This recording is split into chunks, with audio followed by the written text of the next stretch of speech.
Okay, welcome back to the wood shop. So I've got a cutting board here that I made, and I just finished up some oil on it and some oil beeswax mix on it. And I just want to tell you a quick story about this cutting board and what I know about it and what I don't know about it, because I did make it. I made it entirely out of wood that was in my shop, and here's what I know. This board, the two outboards, this is actually one piece. The grain just changes color there. The line is there. So this piece and this piece were from some scraps that I had bought from a local lumber location, and it was identified as beech nut, but I understand that beech nut might actually have two or three different varieties. Or no, not beech nut. It was something else. It'll come to me. And then the next band, which is this one here, which is the same wood as this here, and this here. So it's actually got four bands of that.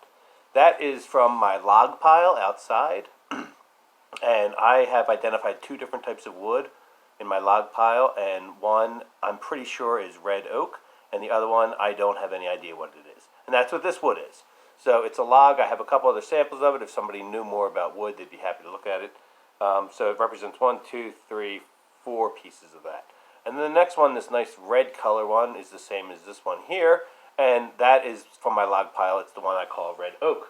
I have other examples of it, but they're buried underneath something else. And then, of course, the dark strip in the middle is the black walnut that I picked up from a sawmill in Bucks County, Pennsylvania, just last week. So I had been playing around with the idea for a while. I had been, just using the table saw to make different size cuts, and I decided that there was one board here that governed the thickness of it. I forget which one it was. I think it may have been the piece from N Grain in Bloomfield, New Jersey.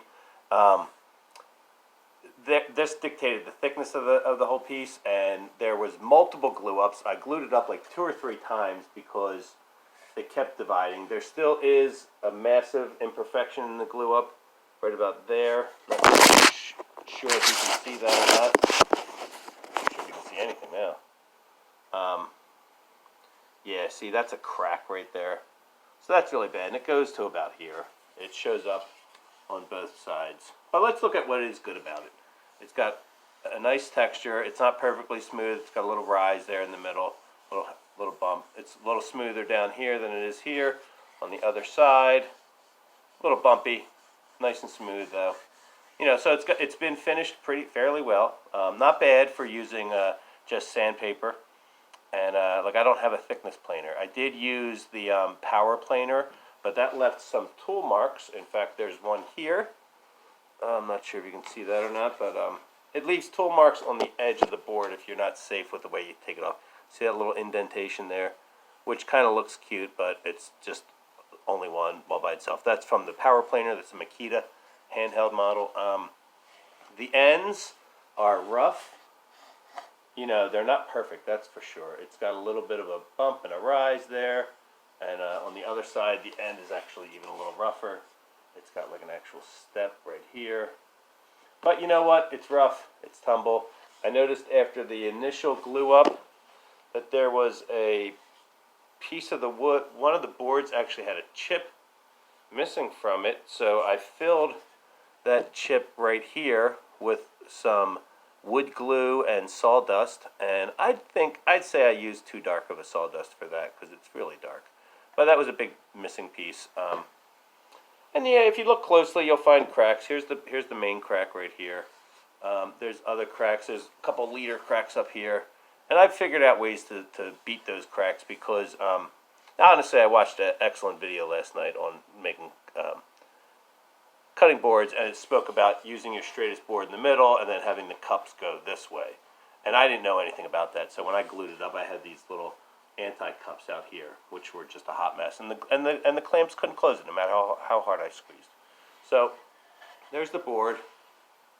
Nice edge. I didn't bevel shave down the edges or anything like that, so it's not really safe for kids or anything fun. It's got cracks in it, so it's probably not safe for for wet food or meat. I certainly wouldn't want to use this as a meat board.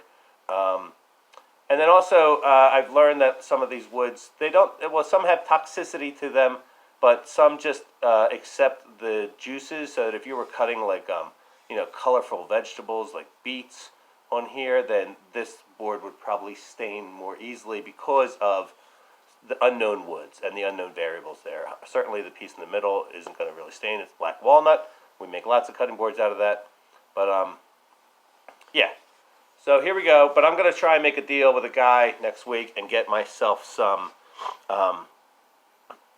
maple and black walnut and what was the other one?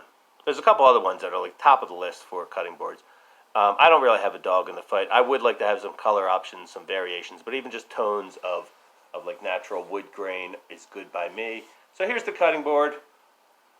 Tell me what you think of it.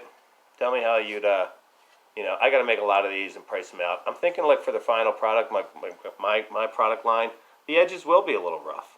I don't want it to be pretty, I don't want it to be like all Cadillac and all that crap. I want it to be a little rough, So these are my cutting boards.